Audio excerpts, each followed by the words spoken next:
ইরানের রাজধানী তেহরানে নিজ বাসভবনে হামলায় নিহত হয়েছেন হামাস প্রধান ইসমাইল হানিয়া। এতে প্রাণ গেছে তার দেহরক্ষীরও। এই ঘটনায় ইসরায়েলকে দুষছে ফিলিস্তিনের স্বাধীনতাকামী সংগঠনটি। ঘোষণা দিয়েছে উপযুক্ত জবাবের, তবে এখন পর্যন্ত এই হত্যাকাণ্ডের বিষয়ে কোনো মন্তব্য করেনি ইসরায়েল। ইরানের নবনির্বাচিত প্রেসিডেন্ট মাসুদ পেজেশকিয়ানের শপথ অনুষ্ঠানে যোগ দিতে তেহরান যান হামাস নেতা ইসমাইল হানিয়া।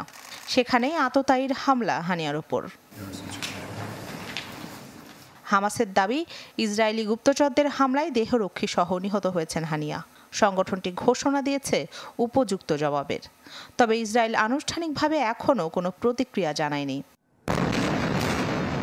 গেল বছর ইসরায়েলের ভূখণ্ডে হামাসের হামলার পর থেকেই ইসমাইল হানিয়ার ওপর কড়া নজর ছিল ইসরায়েলের গোয়েন্দা বাহিনীর। গাজায় দীর্ঘ 10 মাস ধরে চলা যুদ্ধে নানা সময়ে হামলায় হানিয়া হারিয়েছেন পরিবারের সদস্যদের। হানিয়া হত্যার প্রতিবাদে পশ্চিম তীরের নাবলুস, রামাল্লাহ সহ বেশ কিছু এলাকায় ওয়ালটন ফ্রিজ কিনে অনেকের মতো আপনিও হয়ে যেতে পারেন মিলেনিয়াল। সেরা পণ্যের সেরা অফার। গণবিক্ষোভ ও ধর্মঘটের ডাক দিয়েছে ফিলিস্তিনিরা। এই হত্যাকাণ্ডকে কাপুরুষোচিত আখ্যা দিয়ে ফিলিস্তিনের মানুষকে ঐক্যবদ্ধ হওয়ার আহ্বান জানিয়েছেন প্রেসিডেন্ট মাহমুদ আব্বাস।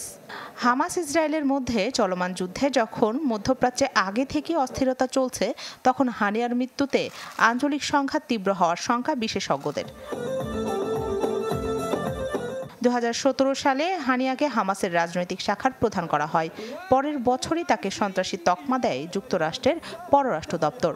হামাসের রাজনৈতিক শাখার প্রধান হলেও হানিয়াকে গোষ্ঠীটির শীর্ষ নেতাই ধরা হয়। হানিয়া দায়িত্ব পাওয়ার পর থেকেই গাজা, পশ্চিম তীর ও বিদেশে হামাসের রাজনৈতিক কার্যক্রম পরিচালনা করে আসছিলেন। গেল 2 বছরে তুরস্ক ও কাতারের বিভিন্ন এলাকায় অবস্থান করছিলেন হানিয়া।